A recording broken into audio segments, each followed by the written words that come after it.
now. Let's take a big picture approach to the industry and where we are today. We know we're talking about machine translation, but the industry is massive. You said in my little space, but when I was thinking that, I thought you meant the language service industry. But when you look at the language servicing, we're talking what, 36, $40 billion global industry. It's a very fragmented marketplace. There's a couple of big leaders in that space, but then there's probably thousands of other agencies worldwide that also operate and offer high value quality service to customers. That's right. How do you see, in your 16-year experience in that industry, has it gotten better in terms of quality? What is your sense of that from your perch?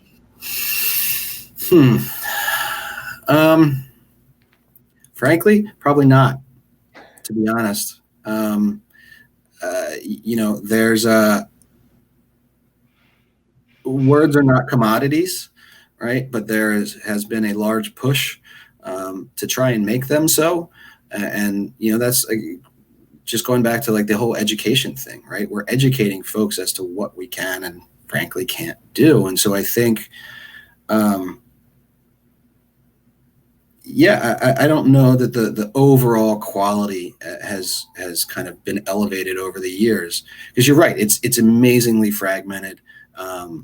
There's like you said, a couple of the big players up at the top, and then it's kind of a free for all, thereafter. And so, but I also think that that's what I see that as that's an opportunity for us, right? If we can really come out and show that this is the product that we provide, this is the service that we provide, you can shine a little bit, right? You can stand out, and that's what we endeavor to do. Mm-hmm. But it is a challenging landscape. I will. There's no doubt about that. Mm-hmm. I mean, you have seen some consolidation. Acquisitions continue to kind of move along and things like that in the industry, but there hasn't been kind of a big consolidation or big roll up, because you're right. There's thousands and thousands of companies all over the world. Mm-hmm. Yeah, I mean, the need for having specialization seems to be so important in this industry. Having specialization in legal is remarkably different than having specialization in medical. And I would imagine you would probably agree that having subject matter experts who are doing legal translations and then having a request to do medical-based translations is so fundamentally different, that a true and passionate linguist understands the difference and probably would confess that they don't have the experience and would feel uncomfortable being placed on an assignment that's very medical focused and pharmaceutical heavy, when their experience has been more depositions and translations for, let's say, antitrust type of work.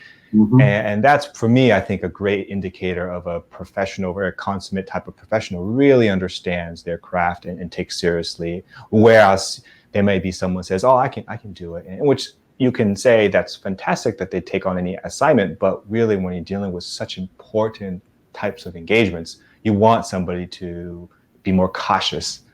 100%, and it goes, when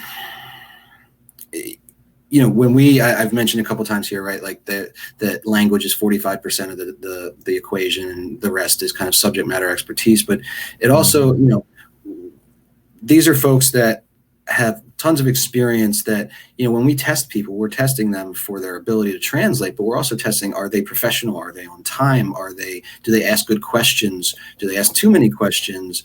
There's a lot that goes into this. And so again, towards the quality thing, we're working with the folks that are closer to the end of their career than they are to the start of their career.